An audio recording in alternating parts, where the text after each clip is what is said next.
Whoa! Monster Family's ranked occult girls, and we didn't have to wait months in between videos? That's crazy talk. You're crazy, man. You're crazy. First things first skills, they all have the same one. It has a 30% chance to sleep the target, and if you do sleep them, you get an extra turn. So you deny them a turn and then you gain a turn?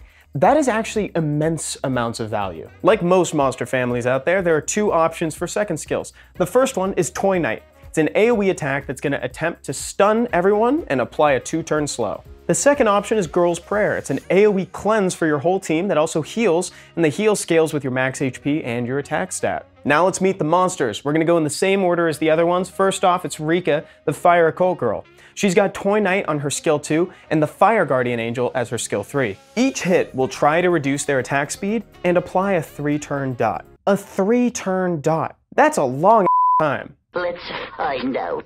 1, 2, 3. She's one of the few monsters in the game that'll put a 3-turn dot on somebody. That's a ton of damage if you land all 3. She also has a leader skill that increases crit rate by 38% for fire monsters. In fact, every single one of these has a crit rate leader skill for whatever element they are. So if I don't go over every single one, it's because it's the same thing, just for a different element. Annabelle is the water one. She has Girl's Prayer on skill 2. She has a skill 3 that attacks 3 times, tries to slow everybody, and apply a 3-turn defense break. There's a lot of 3s involved with the occult girls. There's a lot of thematic stuff. That one is reusable in 4 turns, and as a reminder, every single one of these occult girls has a chance to proc on their skill 1. So these cooldowns end up being way less than they initially look. Next up, let's talk about Charlotte. This is the Wind Occult Girl. She has Toy Knight on skill 2, and her skill 3 is the Wind Guardian Angel. This one attacks all enemies 3 times, just like her sisters, but then will try to reduce the enemy's attack bar by 30% each, apply a glancing, and then at the end of it, it boosts your whole team's attack bar by 30%. Lots of crowd control and turn denial, but then the exact opposite for your team. The Light Occult Girl is Laura. She has Toy Knight as her skill 2, and her skill 3 is the Light Guardian Angel. This one applies a defense buff and a speed buff to everybody on your team, and then hits the enemies 3 times. The damage scales with your max HP and your defense, but it also has a 45% chance to strip after skill ups. Also, she has a 120 base speed, which is insane, because you can rune her on Violent, and more often than not, you'll be able to contest turn 1. So then you can strip with skill 3, and then proc into skill 2. That's insane. The last one we'll be looking at today is Nikki, who's the Dark one. She also has Girl's Prayer like her water sister Annabelle, and the Dark Guardian Angel. This one applies a 3-turn attack buff. Again, long time, then attacks all enemies 3 times to apply a 3-turn heal block. Just remember the heal block is actually pretty good right now, especially when dealing with popular healers that don't auto-cleanse, like Praha and Abelio. She also works great with artifacts because she hits 3 times each. So if you find additional damage proportionate to your attack, considering that she puts an attack buff on, you're gonna have a good time. On to the rankings. Number 5, I can't believe I'm saying this. Actually, I can because it's a really good family. Hey, here we go. We're doing the rankings. For the second time because Laura got nerfed after I recorded it the first time.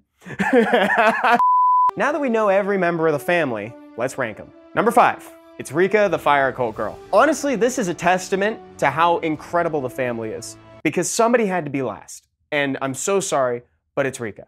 Rika is one of those monsters where you can just surprisingly use her almost everywhere. Trial of Ascension, she's gonna be useful for all time. You can use her in Steel Fortress, for crying out loud.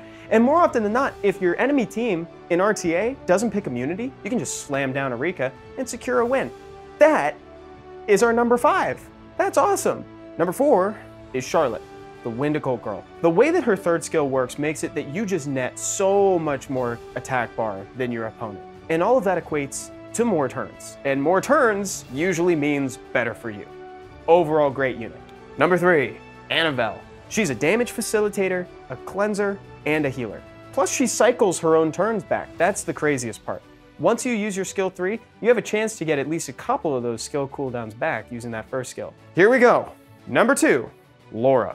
Especially when considering recent balance changes. Now you can secure turn 1 with Laura quite easily, even on Violent. However, her skill 3 is a little bit inconsistent, but 45% given 3 hits, you still have a decent chance of stripping. And that's why she still gets number 2, especially considering that, again, you could proc into Toy Knight right after using skill 3. Great Unit was even better like 5 minutes ago, before the balance patch. Oh, yes, I remember now. Missed it by that much. Number 1, it's Nikki. We've already talked about Nikki so much I barely have to touch on her now, but like, attack buff into damage plus hybrid cleanse and heal, that has all the makings of a number 1 slot. We even got to see her to great effect in the most recent Legend Tournament, as well as America's Cup. So that's the ranking, but does yours look different than mine? Let me know in a comment down below. I'd love to hear open discussion about the Occult Girls, and while you're at it, let me know what family you want to see next up here. See y'all next time. Bye-bye.